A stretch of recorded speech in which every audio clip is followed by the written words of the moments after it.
উৎসবমুখর পরিবেশে ভোটের প্রচারণা চালাচ্ছেন বিএনপি ও জামায়াতে ইসলামের প্রার্থীরা।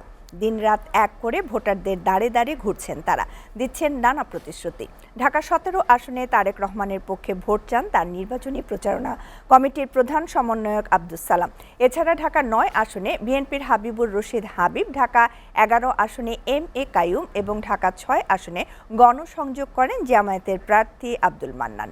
নূর উদ্দিন খানের প্রতিবেদন। আপনারা প্রধানমন্ত্রীকে ভোট দিবেন, তারেক রহমানকে ভোট দিবেন, তাহলে আপনাদের সকল সমস্যার সমাধান হবে, এই দেশ উন্নয়নের পথে এগিয়ে যাবে। ঘনিয়ে আসছে ত্রয়োদশ জাতীয় সংসদ নির্বাচনের সময়, তাই প্রার্থীরাও জোরে সোরে চালাচ্ছেন প্রচারণা। উপস্থিত আছেন আপনাদের আয়োজন ঢাকা ১৭ আসনের আয়োজনে মতবিনিময় সভায় বিএনপি চেয়ারম্যান তারেক রহমানের পক্ষে ভোট চান তার নির্বাচনী প্রচারণা কমিটির প্রধান সমন্বয়ক আব্দুস সালাম। বাংলাদেশ বিনির্মাণে তারেক রহমানকে নির্বাচিত করার বিকল্প নেই বলে জানান তিনি। এই সরকারের আমলও আমরা শুনেছি, আপনারা শুনেছেন, অনেক দলও বলেছে নির্বাচন কেন দেব, ওই বিএনপি এসে সরকার চালাবে, এটার জন্য। বিএনপির অপরাধটা কি?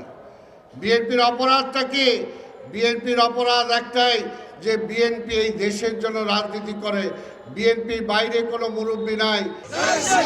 দিনরাত এক করে ভোটারদের দাঁড়ে দাঁড়ে ঘুরছেন ঢাকা ৯ আসনের বিএনপি প্রার্থী হাবিবুর রশিদ হাবিব। নির্বাচিত হলে শুধু আশ্বাস নয়, বাস্তবতা মাথায় রেখেই কাজ করবেন বলে জানান তিনি। নাগরিক সুবিধা বঞ্চিত একটা এলাকার নাম হচ্ছে ঢাকা ৯। এই এলাকার রাস্তাঘাটের অপ্রশস্ততা, সুতরাং মানুষের কষ্টগুলি আমারও কষ্ট। মানুষ মনে করে যে তারা যে দুর্ভোগ ভোগ করে, সেটিতে আমারও সাথে সবাই মিলে এক করতে আমরা কাজ করতে চাই।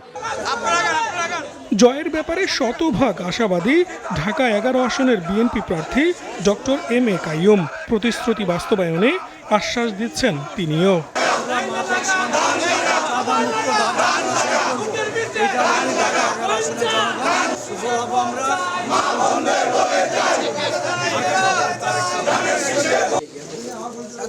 প্রচারণায় পিছিয়ে নেই জামায়াতে ইসলামের প্রার্থীরা।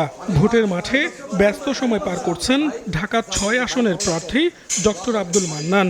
১২ই ফেব্রুয়ারি নির্বাচিত হলে উন্নয়নের পরিবর্তন ঘটাতে চান তিনি। যে আসুন আমরা একটা মডেল স্থাপন করি, যে আমরা নির্বাচন করব কিন্তু প্রতিহিংসা করব না, শত্রুতা করব না, একসাথে কাজ করব।